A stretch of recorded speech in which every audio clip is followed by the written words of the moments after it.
अस्सलाम वालेकुम, welcome back to my YouTube channel. आज मैं बना रही हूँ आलू का मज़ेदार पराठा।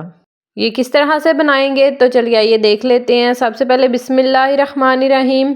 आलू को मैंने 2 चम्मच नमक डाल के उबाल लिया था और साथ में मैंने मैश भी कर लिया है। इसके बाद मैं इसमें छोटे छोटे करके प्याज डाल दूंगी। ये सब्ज़ मिर्ची हैं छोटी छोटी, और इसके बाद मैंने धनिया डाल दिया है।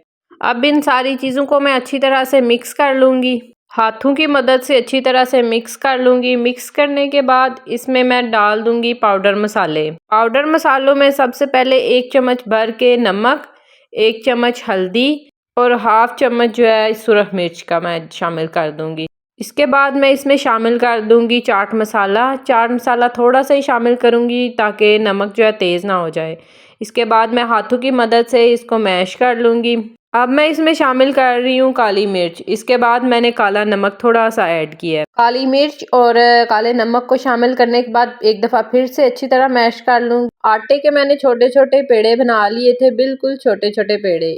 अब मैं आटे को बेल लूँगी और छोटी छोटी इसकी रोटियाँ बना लूँगी। पहले एक छोटी रोटी बनाऊँगी, उसके बाद दूसरे पेड़े की छोटी रोटी बनाऊँगी। एक रोटी बन चुकी है, अब ये दूसरी रोटी को मैं बेल रही हूँ। इसके बाद मैंने जो आलू का मिक्सचर बनाया था उसको एक रोटी के ऊपर स्प्रेड कर लूँगी अच्छी तरह से। फोक की मदद से अच्छी तरह से स्प्रेड होगा, इसलिए मैं फोक यूज़ कर रही हूँ। अब मैं दूसरी रोटी जो मैंने बनाई थी वो इसके ऊपर डाल दूँगी। दोनों रोटियों को अच्छी तरह से बंद कर लेंगे ताकि कहीं से रोटी जो है वो खुली ना रह जाए। आपने यहाँ पे मेक श्योर करना है कि कहीं से जो है वो दोनों रोटियां खुली ना रह जाए, इसलिए हाथों की मदद से अच्छी तरह से इसको बंद कर लेंगे। अब बेलने की मदद से मैं रोटी को अच्छी तरह से बेल लूंगी और थोड़ी बड़ी कर लूंगी। रोटी तैयार है। अब तवे को प्रीहीट कर लेंगे। तवा गर्म हो चुका है। अब मैं रोटी को इसके ऊपर डाल दूंगी। एक तरफ से रोटी को अच्छी तरह से पकाएंगे और फिर इसकी परत चेंज करेंगे। एक तरफ से अच्छी तरह से कुक हो चुकी है। अब मैं दूसरी साइड इसकी कर रही हूँ और इसके ऊपर ऑयल लगा रही हूँ। आप इसके ऊपर घी भी लगा सकते हैं और देसी घी भी यूज़ कर सकते हैं। इसके बाद मैं इसकी साइड चेंज करूँगी। यहाँ मैंने चूल्हे की आंच जो है वो धीमी कर दी थी।